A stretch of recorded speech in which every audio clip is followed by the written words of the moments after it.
afternoon of May 15, 1954, Mrs. William E. Boeing, wife of the founder of the Boeing Airplane Company, christened a new airplane.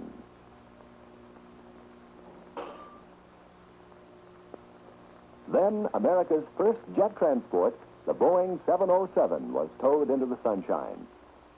The new airplane, a prototype jet transport, has been built and wholly financed by Boeing for use as a demonstrator to show the airlines what such an airplane can do on commercial air routes. The primary design objectives of simplicity and reliability have been strictly maintained. It is a brand new airplane, but it bears a definite relationship to Boeing's preceding jet airplanes, the B-52 and B-47 bombers, having similar swept wings and pod-mounted engines. Compared with the Boeing Stratocruiser, the new airplane is somewhat longer, but of a lesser wingspan, making it readily adaptable to present field space and hangar facilities.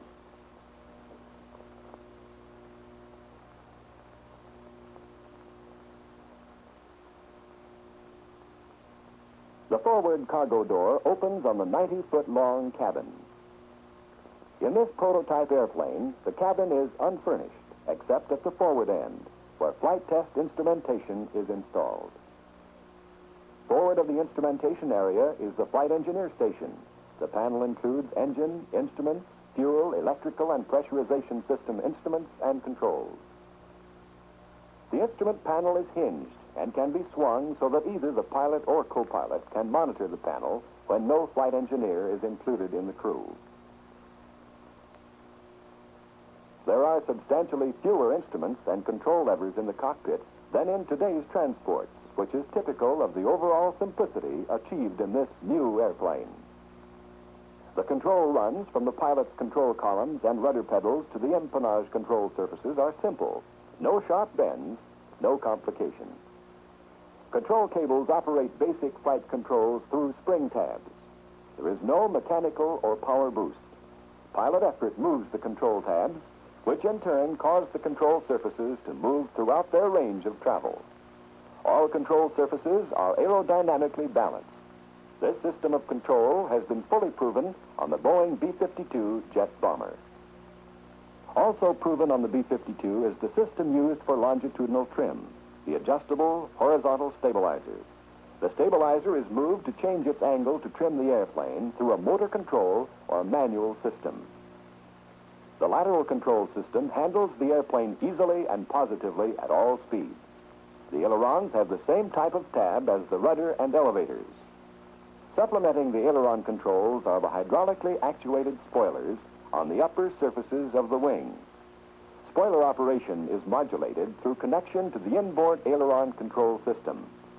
Up spoiler with the up aileron reduces lift, increasing the rate of roll.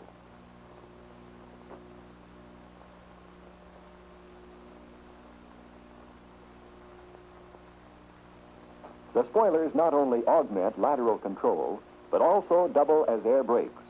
With all spoilers extended symmetrically as air brakes, the airplane rate of descent is greatly increased.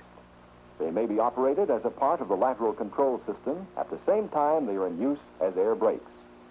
The drag brake function of the spoilers is useful to quickly and easily control the rate and angle of descent on final approach for landing.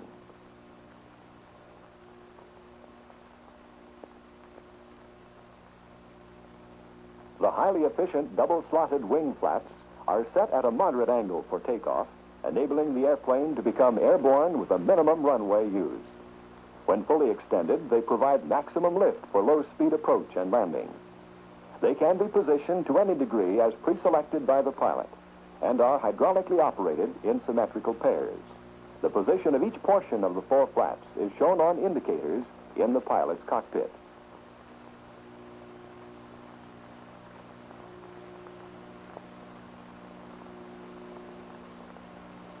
There is exceptional accessibility to the flap tracks, hydraulic lines, and control cable runs.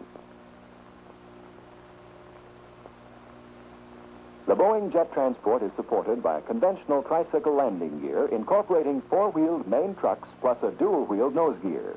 The four wheels of each main gear permit use of standard size wheels and provide increased tire surface on the runway, resulting in improved braking. The landing gear retraction sequence.